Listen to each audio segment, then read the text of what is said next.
ఆడపిల్లలకి మరియు వాళ్ళ పేరెంట్స్కి ఒక క్షణము ఈ ఒక వీడియోని చూడాలని చెప్పి నేను కోరుతున్నాను.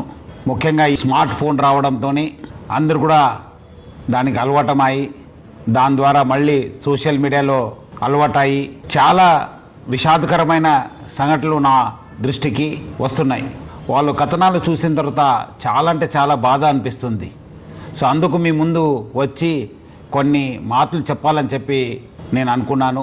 ఆడపిల్లలు చాలామంది ఈ స్మార్ట్ ఫోన్స్ అలవాటు అయిన తర్వాత ఎవరో ఇన్స్టాగ్రామ్లో లేదంటే ఫేస్బుక్లో లేదంటే వాట్సాప్లో ఏదో రిక్వెస్ట్ పెట్టి ఆ రిక్వెస్ట్ పెట్టే ముందు అందమైన ఒక అబ్బాయి లేదంటే ఫేక్ ఫొటోస్ యూజ్ చేసి లేదంటే ఫిలిం స్టార్స్ ఫోటో యూజ్ చేసి వాళ్ళు డీపీ పెట్టుకోవడము, మన ఆడపిల్లలు వాళ్ళ ఒక రిక్వెస్ట్ని యాక్సెప్ట్ చేయడము, తర్వాత వాళ్ళతోని చాలా చునువుగా ఉండడము జరుగుతుంది.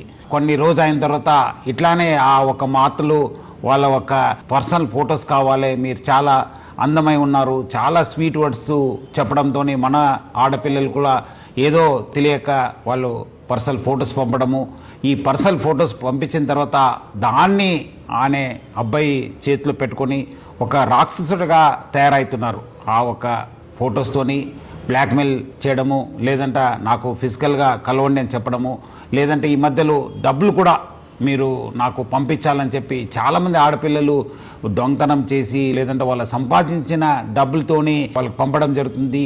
అంతా అయిపోయిన తర్వాత పేరెంట్స్కి చెప్పక ఎవరు కూడా చెప్పక చాలామంది బాధపడుతున్నారు, చాలామంది వాళ్ళ ప్రాణాలను కూడా పోగొట్టుకుంటున్నారు. సో ముఖ్యంగా ఆడపిల్లలు మీకు ఏమాదిరూ అన్యాయం జరిగితే ఇమ్మీడియట్లీ మీ పేరెంట్స్కి లేదంటే మీ ఫ్రెండ్స్కి లేదంటే మాకు పోలీస్కి సమాచారం తెలియపరచాలని చెప్పి నేను కోరుతున్నాను.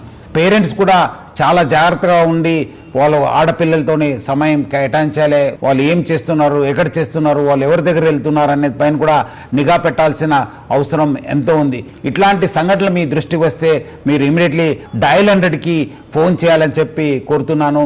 మీకు ఎక్కడాదర అన్యాయం జరిగితే మీ వెంట ఎప్పుడు కూడా తెలంగాణ పోలీసు, మీ వెంట హైదరాబాద్ సిటీ పోలీసు ఎప్పుడు కూడా ఉంటుంది. చాలామంది అబ్బాయిలు అనుకుంటారు మనము సోషల్ మీడియా వాడుతున్నాను, మన ఫేక్ డీపీ వాడుతున్నాను, ఫేక్ నంబర్ వాడుతున్నాను, VPN వాడుతున్నాను అని చెప్పి చాలామంది అబ్బాయిలు అనుకోవచ్చు. కానీ వాళ్ళు ఎక్కడున్నా పట్టుకొని వచ్చే బాధ్యత తెలంగాణ పోలీసు మరి హైదరాబాద్ పోలీస్ పైన ఉంది. మీ అందరు కూడా తీసుకొచ్చి కటకటాల వెనక పెట్టే బాధ్యత మా పైన ఉంది.